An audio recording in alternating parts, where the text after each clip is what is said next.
नमस्कार, स्वागत है आपका एबीपी न्यूज में। आपके साथ मैं हूं अखिलेश आनंद। एक जमाना ऐसा था कि पंजाब देश का सबसे अमीर राज्य था, सबसे विकसित राज्य था।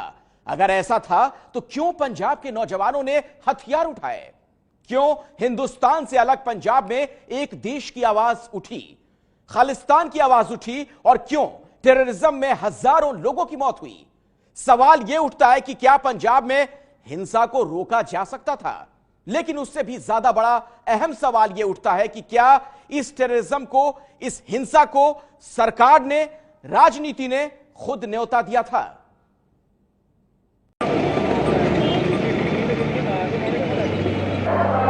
पंजाब के सबसे बुरे दौर की कहानी की शुरुआत होती है इंदिरा गांधी की हार से।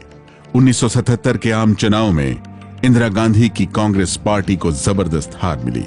पंजाब विधानसभा के चुनाव के बाद कांग्रेस को वहां भी सत्ता से हटना पड़ा। पंजाब में प्रकाश सिंह बादल के नेतृत्व में अकाली दल की सरकार बनी और तभी कांग्रेस पार्टी ने एक ऐसे शख्स का सहारा लिया जिसने 7 साल के भीतर पंजाब ही नहीं बल्कि पूरे देश में उथल पुथल मचा दी।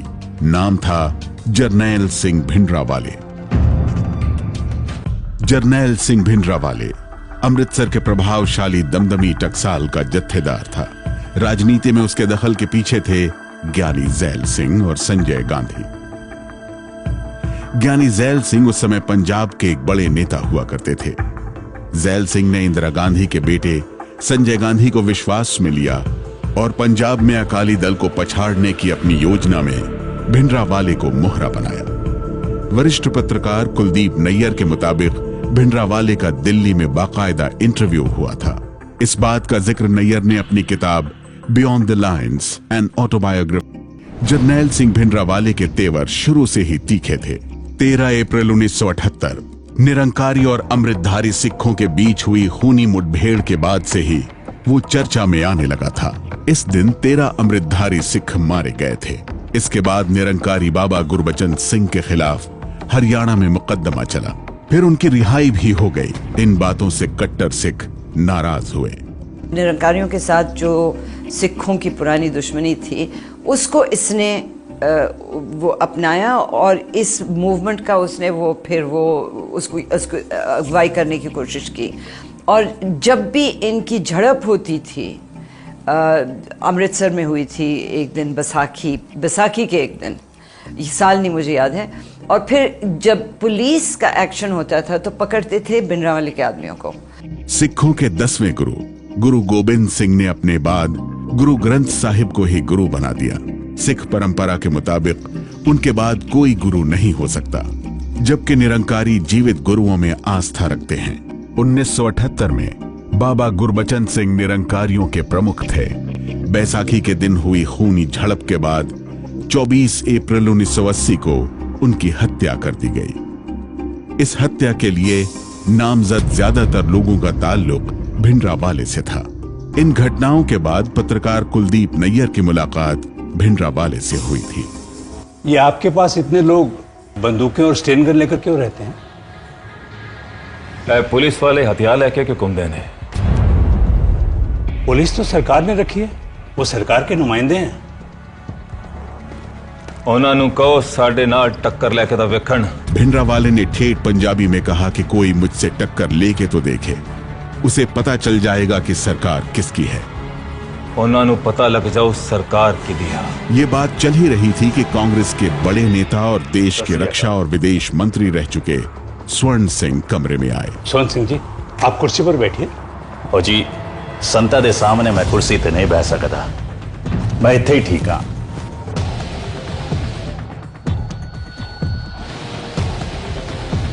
कुर्सी एक थी, मैं बैठा हुआ था, तो वो आके जमीन पे बैठ गए। तो मैंने कहा आप बैठिए, मैं उठ रहा, मैं कहा नहीं आप कुर्सी पर बैठिए।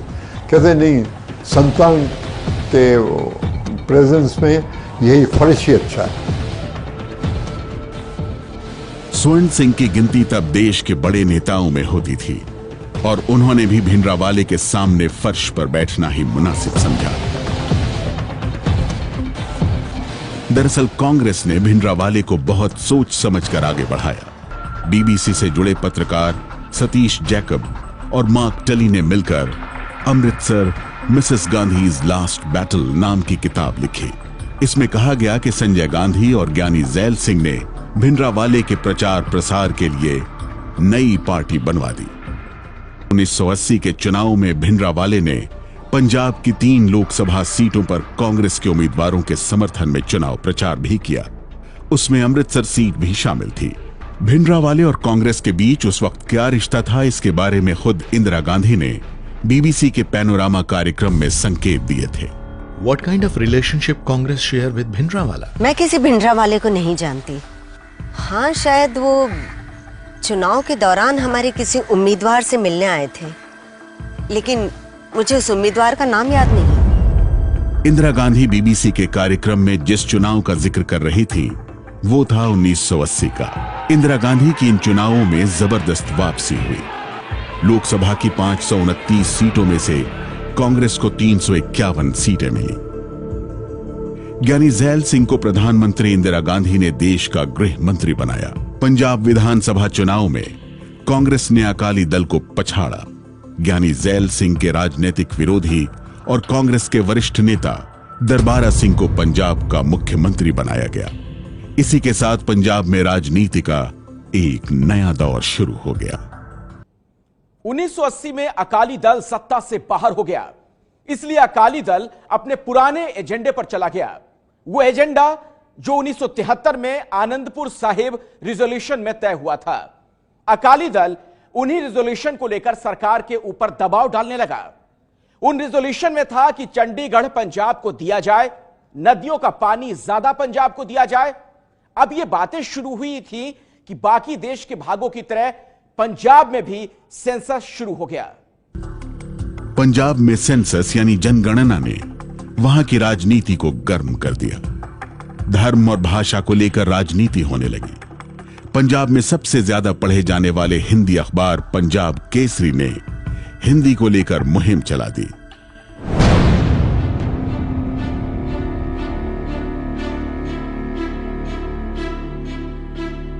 पंजाब में इन दिनों 1981 की जनगणना चल रही है।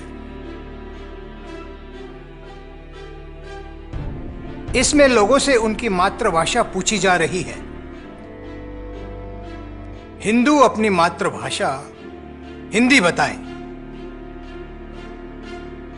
न कि पंजाबी। इन बातों से कट्टर सिख नाराज हुए। भिंडरावाले उन्हीं में से एक था। ए हिंदू साडे नाल धोखा कर रहे ने। पंजाब च रह के अपनी मां बोली हिंदी कहते ने, पंजाबी नहीं। लाला जगत नारायण एडिटर थे और लगातार अपने लेखों में वो अटैक कर रहे थे कि किस तरीके से पंजाब सरकार इसके खिलाफ कोई एक्शन नहीं ले रही है। और ये भिंडरावाले को वो मतलब उनकी आलोचना करते थे कि यह कानून अपने हाथ में ले रहे हैं और ये डेंजरस है और ये सरकार इनके लिए कुछ नहीं कर रही है। माहौल तनावपूर्ण होता जा रहा था। इसी बीच 9 सितंबर 1981 को एक बड़ी घटना हुई।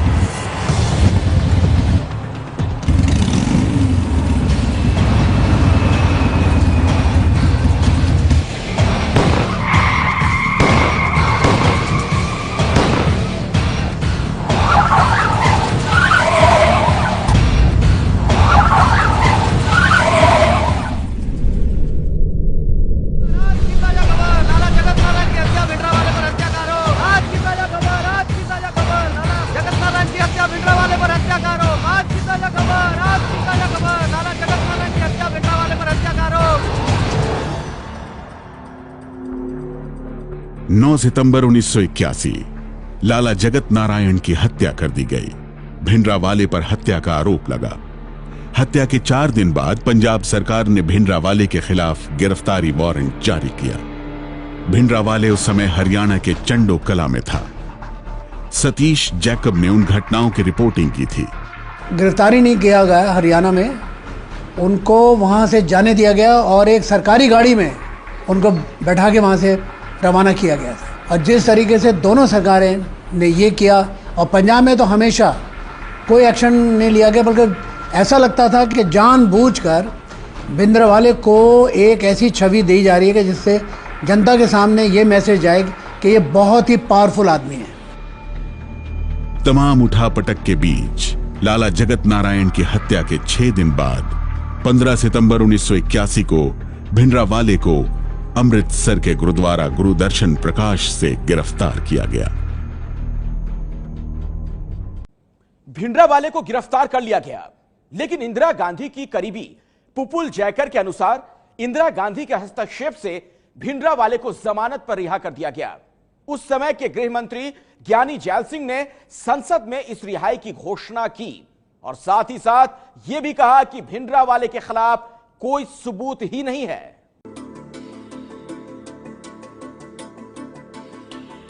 संत जरनैल सिंह भिंडरावाले को जमानत पर रिहा कर दिया गया है। लाला जगत नारायण की हत्या में उनके खिलाफ कोई भी सबूत नहीं मिला है। भिंडरावाले की गिरफ्तारी पर राजनीति चल रही थी तो दूसरी तरफ पंजाब को अलग कर खालिस्तान देश बनाने की मांग भी होने लगी। पंजाब में खून खराबा बढ़ता जा रहा था। शुरू में पैसा भी दिया जिससे उसने हथियार खरीदे, और ये भी कि भाई दूसरी, जैसे कि वो बॉम्बे गया था, बॉम्बे से सीधा अमृतसर आया, रास्ते में किसी ने उसको रोका नहीं। तो कांग्रेस अगर चाहती तो उसको कैद कर सकती थी, कोई पहले ही करना चाहिए था, फिर ये ब्लू स्टार ऑपरेशन ही ना होता। भिंडरावाले ने अपनी गिरफ्तारी को और अपनी गिरफ्तारी से ज्यादा अपनी रिहाई को एक बहुत बड़ा मुद्दा बना लिया। उसने बड़ी शान से कहना शुरू किया कि इंदिरा गांधी सरकार ने जो उसके लिए 1 महीने में किया है वो खुद सालों में नहीं हासिल कर सकता था, और ब्रिटेन और कनाडा और अमेरिका और जर्मनी के कुछ सिखों ने खालिस्तान की मांग को समर्थन दिया। पंजाब में आतंकवाद बढ़ता गया, हिंसा बढ़ती गई।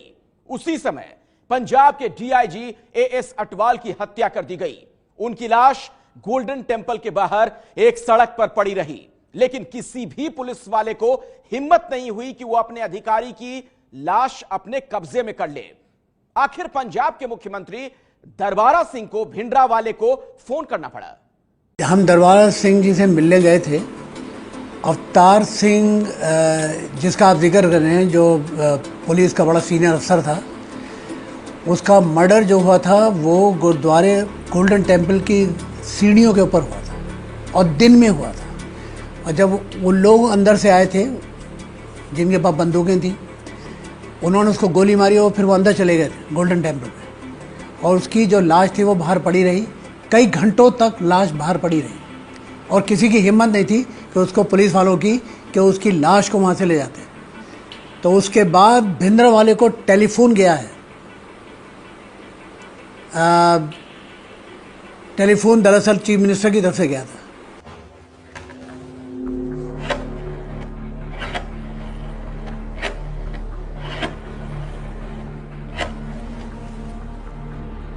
मुख्यमंत्री दरबारा सिंह ने कहा कि डीआईजी अवतार सिंह की लाश 2 घंटे से पड़ी है। 2 घंटे हो गए उनकी लाश नु दरबार साहब दे बाहर पे है। ऐसे की कर सकते हैं। जवाब में भिंडरावाले ने कहा तो मैं क्या करूं। दरबारा सिंह को भिंडरावाले से मिन्नत करनी पड़ी और कहना पड़ा कि अपने लोगों से कहें कि वो शव को ले जाने दें। कह दो अपने पुलिस वाले की लाश चक के ले जाओ। जी। दरअसल पंजाब के तत्कालीन मुख्यमंत्री दरबारा सिंह उन चुनिंदा लोगों में से थे जो भिंडरावाले के खिलाफ सख्त कदम उठाने की हिम्मत रखते थे। डीआईजी अवतार सिंह अटवाल की हत्या के बाद दरबारा सिंह ने इंदिरा गांधी को स्वर्ण मंदिर में पुलिस भेजने की सलाह दी। इंदिरा गांधी ने गृह मंत्री जैल सिंह से सलाह मांगी। जैल सिंह ने पुलिस भेजने की सलाह नहीं दी और भिंडरावाले के हौसले बुलंद हो गए।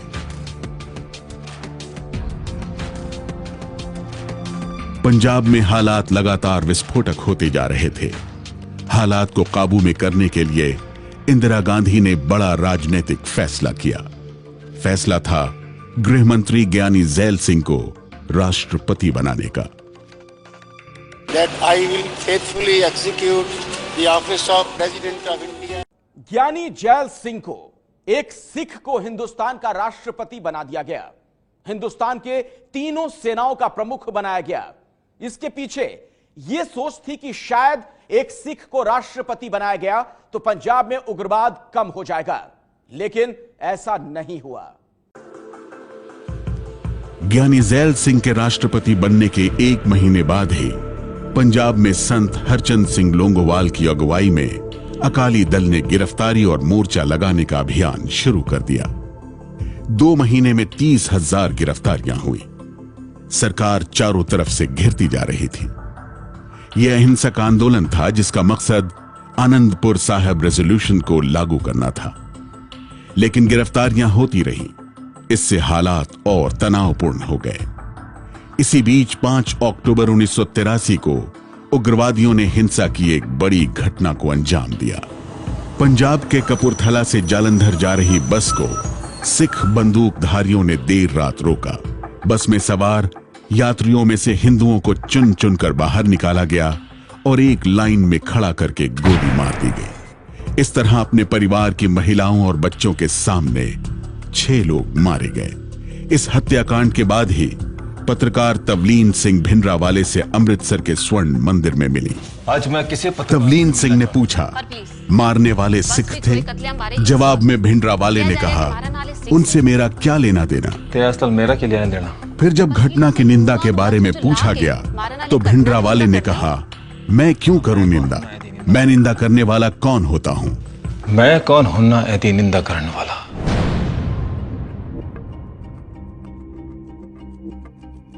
इस घटना के अगले ही दिन यानी 6 अक्टूबर को इंदिरा गांधी ने दरबारा सिंह सरकार को हटा दिया।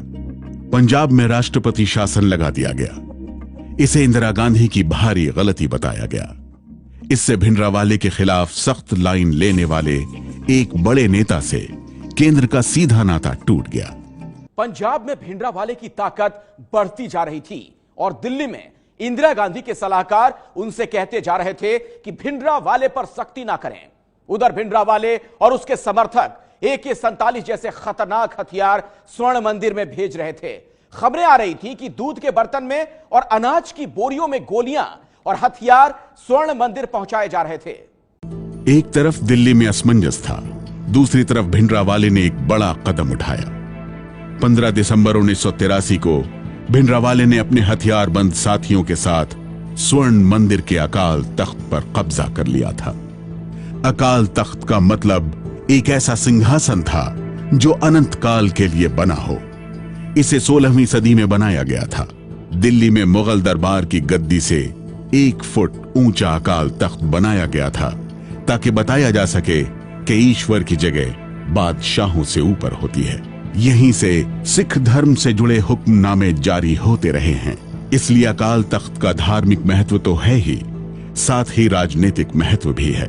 भिंडरावाले के अकाल तख्त पर कब्जे का विरोध गोल्डन टेम्पल के प्रमुख ग्रंथी कृपाल सिंह ने किया, लेकिन भिंडरावाले ने किसी की परवाह नहीं की। बैसाखी के दिन ये बात है 1984 की, सिर्फ 2-3 महीने पहले जब ऑपरेशन ब्लू स्टार हुआ है, तो वहाँ एक सरदार लीडर था, उसको भिंडरावाले के लोगों ने दौड़ के अंदर उसका मर्डर किया। वो आगे दौड़ रहा था, वो पीछे से गोलियां मार रहे थे और दिन दहाड़े, ये दोपहर की बात है जब उसका मर्डर हुआ।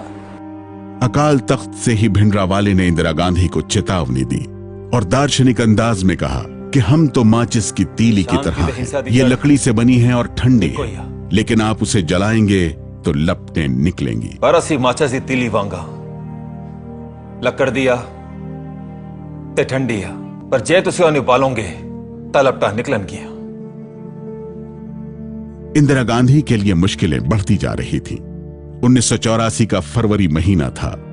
10 महीने बाद ही देश में और पंजाब में चुनाव होने वाले थे और इंदिरा गांधी के लिए समझौता करना एक राजनीतिक मजबूरी भी बनती जा रही थी। उधर अकाली भी समझ गए थे कि भिंडरावाले का कद बहुत बढ़ गया है और वो उनके वजूद को ही कड़ी चुनौती दे सकता है। तब नरसिंह राव विदेश मंत्री हुआ करते थे। उन्हें अकालियों से बातचीत करके समझौते की कमान सौंपी गई। नरसिंह राव ने बातचीत करके एक समझौते का फॉर्मूला निकाला। यह फॉर्मूला अकाली नेताओं को मंजूर था। इस फॉर्मूले में पंजाब को चंडीगढ़ शहर दिया जाएगा और हरियाणा को बदले में अबोहर शहर, और सरकार से इस फॉर्मूले की सिफारिश करने के लिए एक आयोग बनाया जाएगा। लेकिन एक और शर्त थी, यह फॉर्मूला पहले हरचरण सिंह लोंगोवाल को और भिंडरावाले को मंजूर होना चाहिए। नरसिंह राव को बातचीत में सफलता मिली और समझौते की रूपरेखा तैयार हो गई। इसमें कहा गया कि एक आयोग बनाया जाएगा जो इस तरह की सिफारिश करेगा, लेकिन सरकार की तरफ से शर्त यह थी कि समझौता तभी होगा जब अकाली दल के अध्यक्ष हरचंद सिंह लोंगोवाल और भिंडरावाले इसके लिए राजी होंगे। हरचंद सिंह लोंगोवाल और भिंडरावाले को राजी करने का काम गुरुचरण सिंह तोहड़ा और प्रकाश सिंह बादल का था। गुरुचरण सिंह तोहड़ा तब शिरोमणि गुरुद्वारा प्रबंधक कमेटी के अध्यक्ष थे। सिख राजनीति के सबसे मजबूत नेताओं में उनकी गिनती होती थी।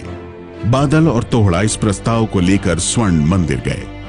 वहां उन्हें संत हरचंद सिंह लोंगोवाल और भिंडरावाले से मिलना था। संत हरचंद सिंह लोंगोवाल खुद भिंडरावाले से त्रस्त थे। वो तैयार हो गए। अब भिंडरावाले को तैयार करना बाकी था।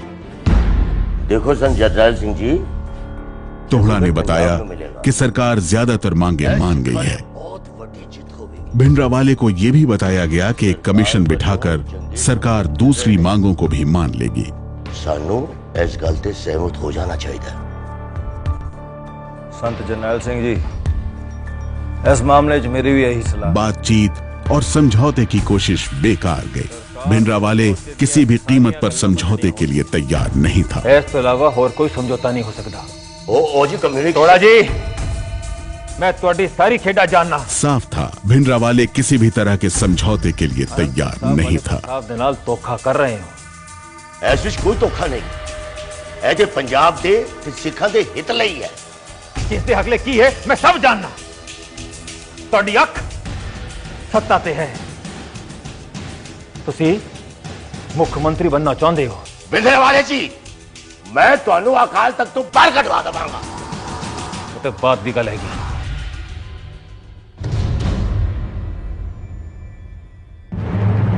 भिंडरावाले के अड़ियल रवैये ने रास्ते बंद कर दिए थे। इस घटना के एक हफ्ते बाद ही लोंगोवाल ने घोषणा कर दी कि 3 जून के बाद से गेहूं पंजाब के बाहर ले जाने नहीं दिया जाएगा। पंजाब में हिंदुओं और सिखों के बीच के बढ़ते तनाव का असर देश के दूसरे राज्यों में होने लगा था। 19 फरवरी 1984 को हरियाणा के पानीपत और जगाधरी में 9 सिखों को मार दिया गया। 3 गुरुद्वारे भी तोड़े गए। सतीश जैकब ने अपनी किताब में जिक्र किया है कि उस समय केंद्र सरकार ने दावा किया था कि उनके पास बड़े पैमाने पर हिंदुओं को मारने की खुफिया रिपोर्ट भी आने लगी। भिंडरावाले और उनके सहयोगी चाहते थे कि नरसंहार के बाद हिंदू पंजाब छोड़ने के लिए मजबूर हो जाएं और देश के अलग अलग भागों में बसे सिख पंजाब में शरण लेने चले आए। ये सीधे सीधे दिल्ली सरकार को चुनौती थी। अब इंदिरा गांधी को किसी फैसले पर पहुंचना ही था। उस वक्त वो कोई भी समझौता मानने को तैयार नहीं थे। भिंडरावाले के साथ मेरी 3 घंटे तक अकेले बातचीत हुई थी और बिल्कुल ऊपर हम लोग छत पे अकेले बैठे थे। तो मैंने उनसे कहा कि आप इतने बड़े देश की फौज से, इतनी बड़ी देश की ताकत से आप कैसे लोहा ले सकते हैं, आप कैसे लड़ेंगे? तो उन्होंने कहा कि आपको मालूम नहीं है कि हमने सारा स्कीम बना दी है। स्कीम ये थी उनकी कि सिर्फ 10 किलोमीटर दूर आप खेतों में से जाइए पीछे तो पाकिस्तान का बॉर्डर आ जाता है, उसका नाम है खालड़ा। और ये मुझे भिंडरावाले ने बताया कि काके यहाँ से सानू सिर्फ 45 मिनट लगेंगे, 80 ਆਪਾਂ ਟੁਕ ਜਾएंगे ਇੱਥੇ एक खेतों ਵਿੱਚ और खालड़ा उत्थे है, उत्थे जाके हमने जाके फिर गुरिल्ला वॉरफेयर शुरू कर देनी। तो मैंने पूछा आप पाकिस्तान में जाओगे? कहता हाँ। कहता वो उन्होंने सारी अंडरस्टैंडिंग है साढ़े नॉल।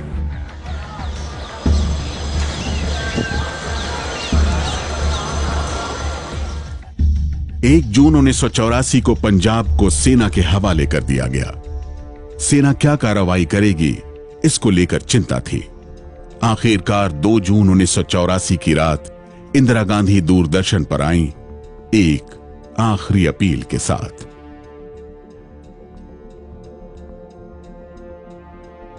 देशवासियों,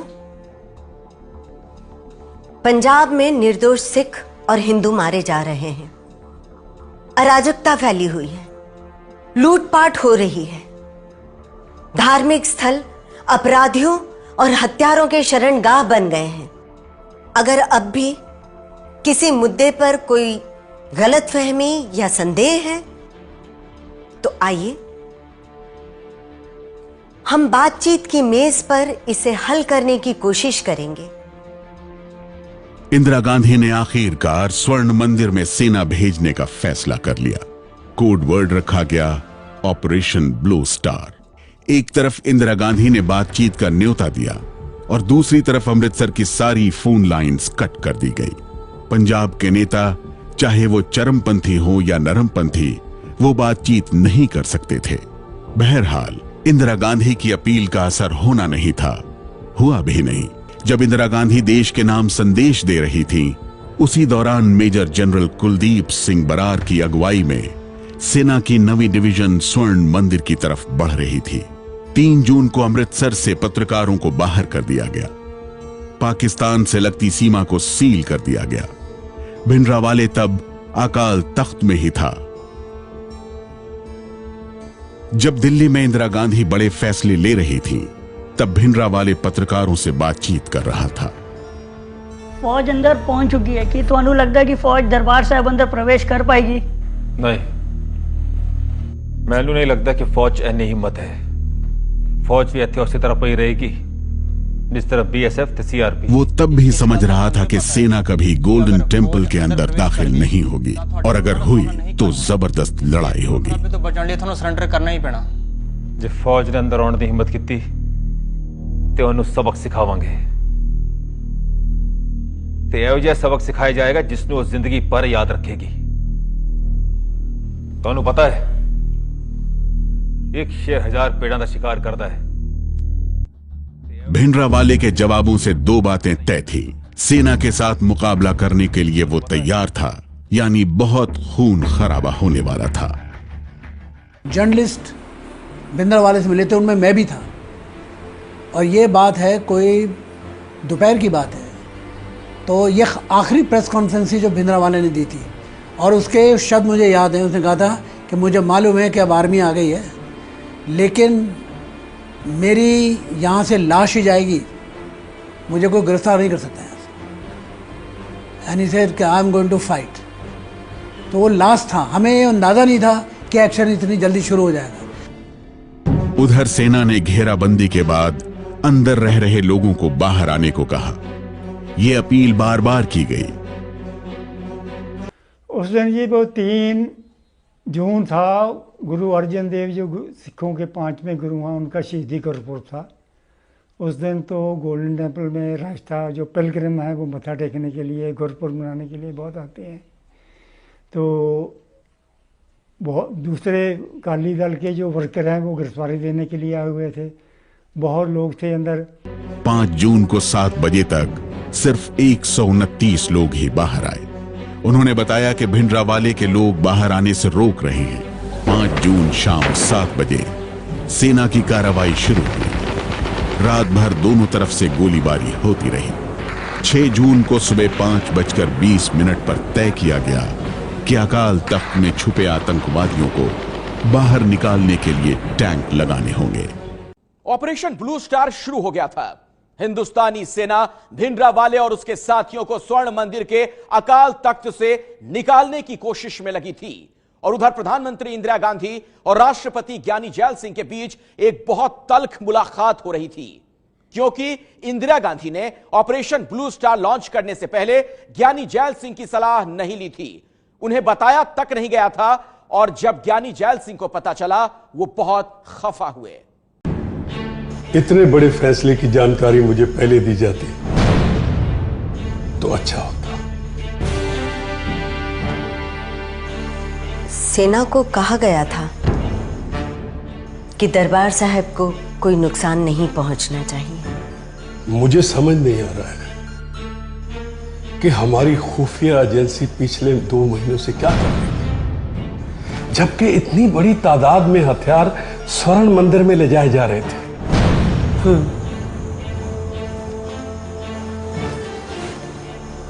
जब भिंडरावाले ने गुरु नानक निवास को छोड़ के अकाल तख्त को अपना ठिकाना बनाया, तब उसे गिरफ्तार करने की कोशिश क्यों नहीं की? ये पंजाब सरकार का काम था, उन्हें नजर रखनी चाहिए थी। दुख बहुत था कि भाई गोल्डन टेम्पल में गई फौज वगैरह, दुख था और उसका वो दुख प्रकट भी किया, लेकिन गवर्नमेंट के साथ खड़े रहे। जैसे मैंने कहा, उस रात जो उन्होंने ब्रॉडकास्ट किया वो बहुत उनकी हिम्मत थी, क्योंकि बहुत लोग कह रहे थे तुम्हें रिजाइन कर देना चाहिए, तुम ये अगर तुम रिजाइन कर दो तो एक और रंजीत सिंह बन जाओगे। तो ज्ञानी जी खुद हर्ट हुए इसके मामले इसके बारे में, क्योंकि उसको इसके बारे में डार्क में रखा गया था, इस ऑपरेशन के बारे में, तो उसको बड़ा इसमें दुख हुआ। ये सिख साइकी को इतना हर्ट किया। अब देखिए, आप पंजाब को और सिखों से डील करना चाहते हैं पॉलिटिक्स को, और इसमें वहाँ के लोगों की डोमिनेंट कम्युनिटी की आपको सेंसिटिविटीज़ का नहीं अंदाज, ये एक बहुत बड़ा ब्लंडर था इंदिरा गांधी का।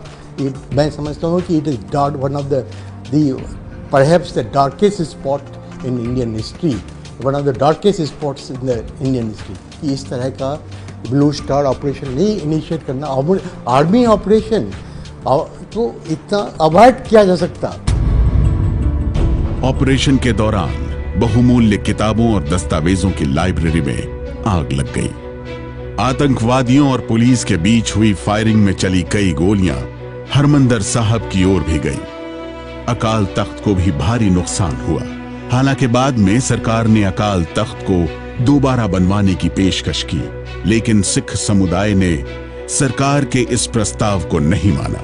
उन्होंने खुद ही अकाल तख्त को दोबारा बनवाया। बहरहाल स्वर्ण मंदिर में 6 जून को सुबह से शाम तक गोलीबारी चलती रही। आखिरकार देर रात भिंडरावाले की लाश सेना को मिली और 7 जून की सुबह ऑपरेशन ब्लू स्टार खत्म हो गया। अगले 3 दिनों तक छुपे हुए उग्रवादियों को खोजने का काम चलता रहा। इसी दौरान 8 जून को राष्ट्रपति ज़ैल सिंह ने यहां का दौरा किया। जब वो मंदिर के अंदर ही थे, तभी उन्हें निशाना बनाकर आतंकवादियों ने गोली भी चलाई, जो उनकी सुरक्षा में लगे एक अधिकारी के कंधे पर लगी। लेफ्टिनेंट जनरल बरार के अनुसार ब्लू स्टार में कुल 83 सैनिक मारे गए, जिसमें 4 ऑफिसर शामिल थे। इसके अलावा 248 घायल हुए। मरने वाले आतंकवादियों और अन्य की संख्या 492 रही। हालांकि आज भी इस बात को लेकर बहस है कि आतंकवादियों के अलावा मरने वालों की संख्या काफी ज्यादा थी, जो या तो पुलिस और उग्रवादियों के बीच हुई फायरिंग में मारे गए या किन्हीं और कारणों से उनकी जान गई। परिसर से भारी पैमाने पर हथियार बरामद किए गए। इसमें एंटी टैंक रॉकेट लॉन्चर भी थे। आर्मी ने एक तो भी उनको सफिशिएंट टाइम दिया बाहर निकलने के लिए। बार बार जो अनाउंस अगर करते ना, अनाउंसमेंट करते पब्लिक एड्रेस सेशन पर, लाउड स्पीकर पर करते भी आप बाहर निकल आओ। दूसरे कहते हैं भी वो कहीं डरते हुए निकले भी नहीं। तो बहुत से जो मैंने बताया भी एक गुरपुर था, एक अकाली दल के जो वर्कर थे वो सैकड़े हज़ारों के तादाद में गिरफ्तारी देने के लिए, जो एजिटेशन मोर्चा चल रहा था, देने के लिए आए हुए थे, वो सब मारे गए और बहुत इनोसेंट लोग मारे। Operation blue star Indira Gandhi का एक ऐसा फैसला था जिसकी उन्होंने देश के राष्ट्रपति ज्ञानी जैल सिंह को भनक तक नहीं लगने दी। ऑपरेशन ब्लू स्टार में आतंकवादियों के साथ कई मासूमों की भी जान चली गई। 34 साल बाद भी यह बहस का मुद्दा है कि क्या इंदिरा गांधी को स्वर्ण मंदिर में ऑपरेशन ब्लू स्टार का फैसला लेना चाहिए था या नहीं। ये है एबीपी न्यूज, आपको रखे आगे।